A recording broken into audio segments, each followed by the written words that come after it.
Imagine trying to catch a butterfly while wearing boxing gloves. That's how focusing felt for me most of my life, proving that even the most scattered minds can achieve remarkable things.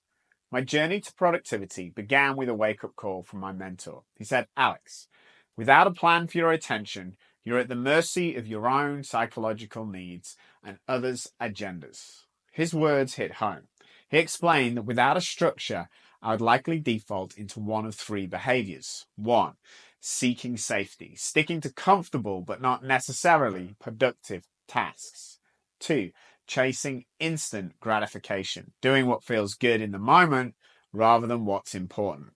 And number three, being hijacked by other people's needs, letting their priorities dictate my action. This mentor made me realize that I needed a clear path, not just for my day, but for my week, month, and year.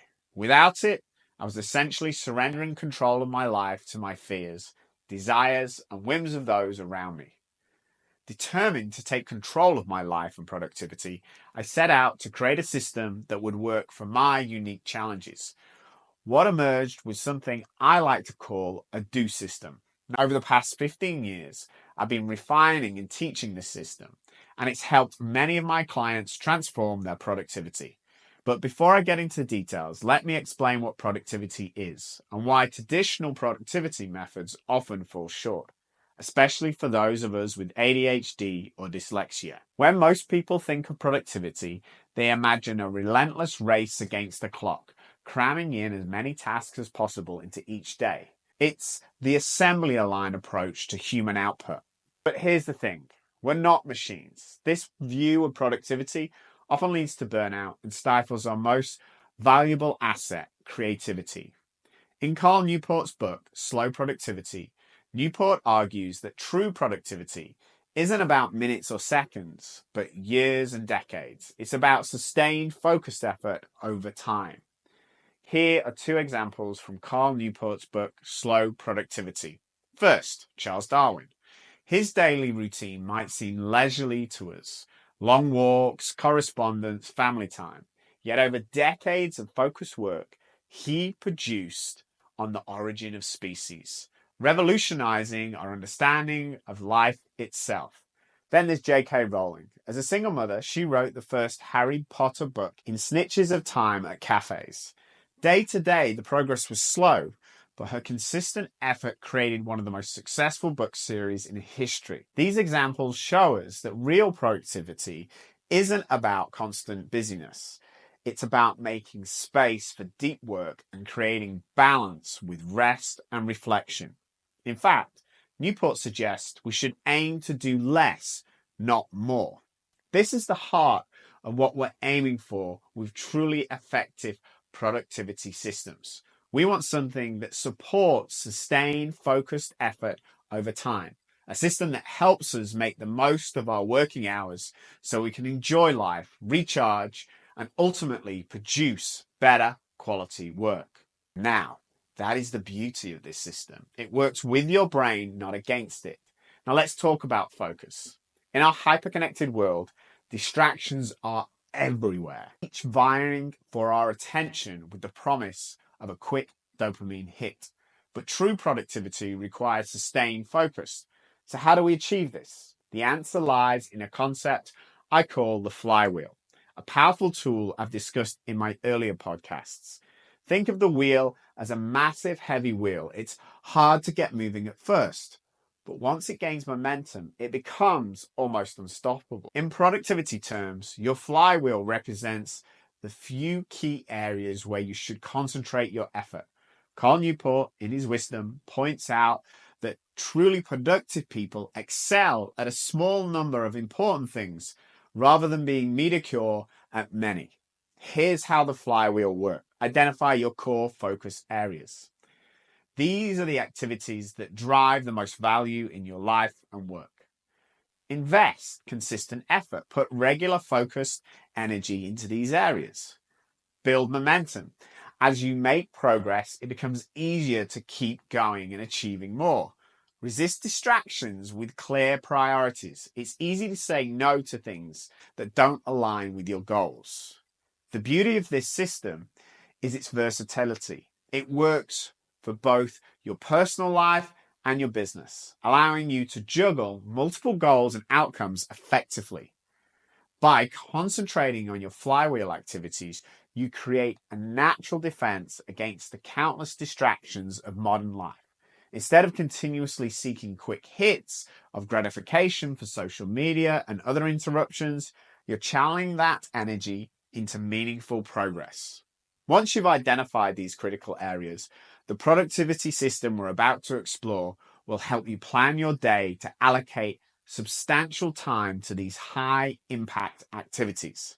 Now, to truly understand this system, we need to start by examining what actually hinders our productivity. There are four main obstacles we need to overcome.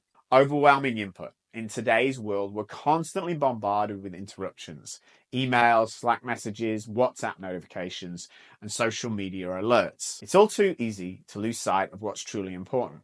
For creative minds like mine, this barrage of information can spark a million ideas daily, further complicating our focus.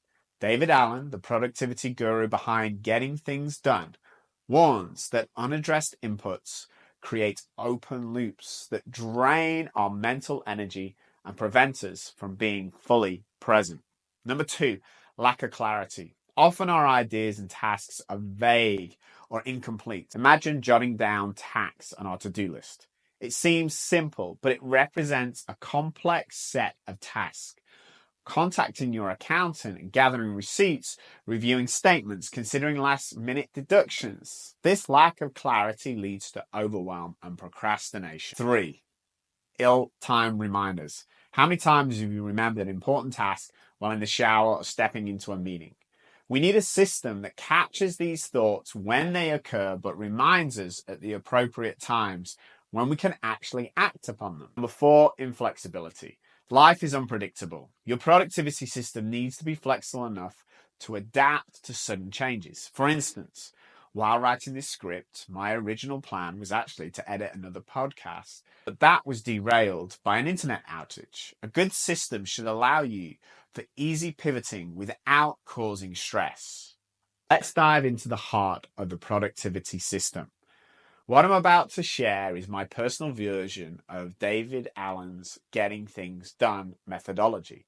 Allen's approach focuses on capturing tasks and ideas and organizing them effectively and taking actionable steps to reduce stress and boost efficiency.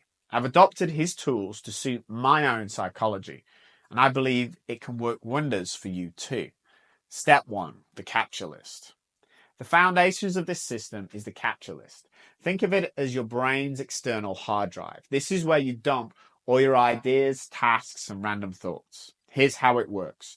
Choose your tool. It can be as simple as note cards or as high-tech as an app like Notion, which is the one I prefer. Number 2, you've got to capture everything. Anytime an idea pops into your head, jot it down. Watching this podcast, start writing, I need to create a capture list. Remember, you need to call your mum, add that to the list. New business idea, capture it. Keep it separate. Don't create to-do list. Each item should be on its own post-it note, note card, or digital card. There's an exception here, the 2-minute rule. If a task takes less than 2 minutes, and I've adapted this from Allen's 5-minute rule, do it immediately. Got a quick text to send? Do it now rather than adding it to your list. This simple hack prevents your list from getting cluttered with small tasks. Okay, so now we've got our capture list. We move to step 2, creating clarity. This is critical because clarity is power. Without it, we can't make the best use of our time. Let's look at the capture lists that I created the other day. First glance, this list might seem clear, but let's dive deeper and create real clarity. First thing we need to do is break down big tasks. Take new podcast episode. This seems simple, but it's actually quite vague and potentially overwhelming. What we really need is what is the next actionable step in this case. It might be to write the first draft of the podcast script, which should take me about 1 to 2 hours. Now I have a clear, doable task with a time estimate. Okay, let's look at another one. Reschedule talk.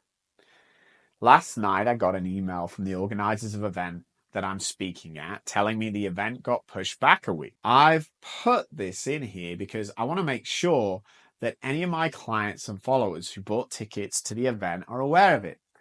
So I write email attendees about rescheduled talk. This clear action eliminates any ambiguity. My system revolves around 5 key lists. There's the today list. It includes only tasks that must absolutely be completed today. For example, if I need to record a podcast episode by the end of the week, writing the first draft of the podcast script goes in today's list. I will even add another do item, complete the first edit of the podcast script. Remember, be ruthless with this list. Only true priorities make the cut. The next list is this week's list, which used to mean that any item that needed to be done by Sunday evening got put on this list, but that led to stress and overwhelm, especially towards the end of the week where my today list grew out of control. Now I use this list for tasks to be done within the next 7 days, regardless of the current day. This list is for urgent tasks that don't make it to the today list. It gives you flexibility while keeping important tasks on your radar. Then there's the someday maybe list. This is your idea playground. It's for the important things, but not urgent tasks that you want to do, but don't need to tackle this week.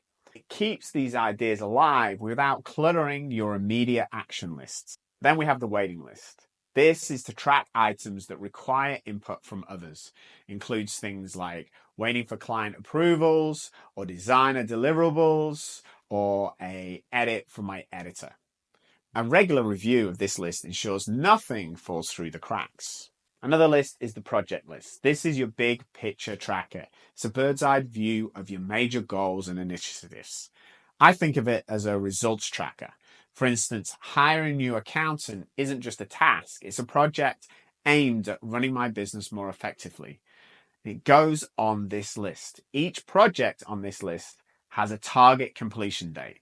This isn't just busy work. These dates serve as powerful prompts.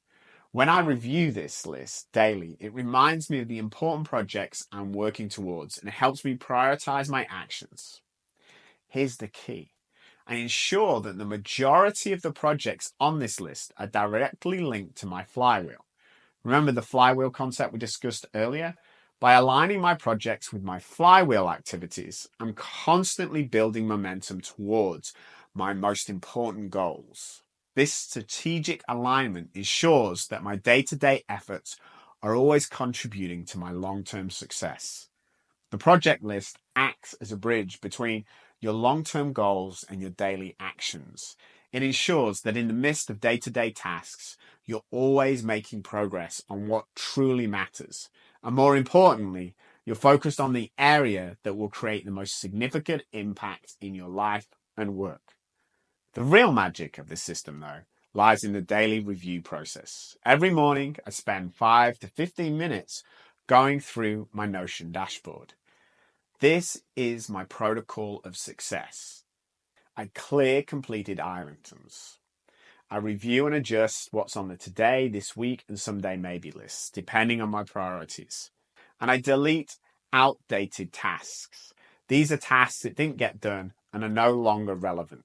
Then I review my project list, and this will inspire new items for my capture list. Then I move on to reflecting on key areas of my life: business, health, family, friends, and adventure. And any new ideas I have from doing this, I add to the capture list again. Then I go through the capture list and organize new items into the appropriate lists as described earlier. This daily review keeps the system dynamic and aligned with my current priorities. It's also a great time to practice the 2-minute rule. If I see any quick tasks, I just do it quickly. I get it done right away. So this is my system. This system is meant to evolve with you. Make it your own. One of my clients added their value section at the top of their Notion page for quick references. Another uses tags to filter tasks by location when they're sat at their computer or whether they're out at the shops or they're in the car. Some prefer different list structures. One of my clients ditched the Sunday maybe list entirely because she felt nothing would ever get done if she used that language. The key is finding what works for you. This system should reduce overwhelm and not add to it. It's about creating space and clarity, allowing you to step into your most productive self. As you implement this system, you'll actually find yourself aligning your daily actions with your goals, and you'll be making constant progress on what truly matters, while still having the flexibility to adapt to life's constant changes. Remember, productivity isn't about doing more. It's about doing what matters most.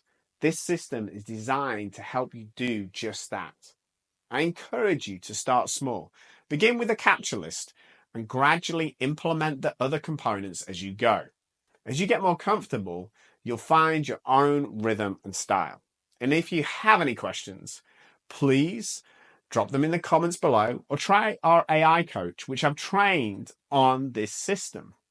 And if you really want to dig deep into this system, reach out to our sales team about working with one of our amazing coaches at the Inner Coach.